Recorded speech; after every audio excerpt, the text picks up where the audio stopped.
Today we're repairing this Ferrari for 5.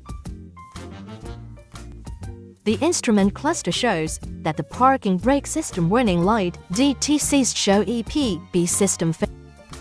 Let's remove the electric parking brake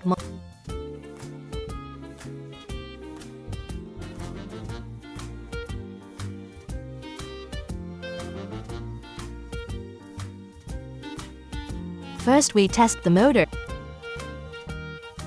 Doesn't sound okay. Let's analyze it further. It's quite worn here. A lot of debris.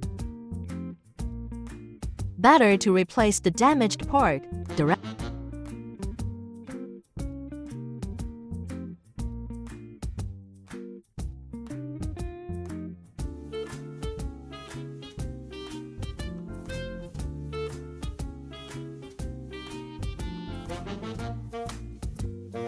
Let's put the repaired EPB on call. Then rate DTCS.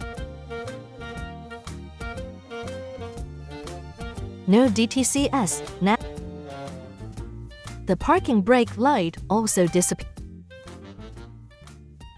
All is okay.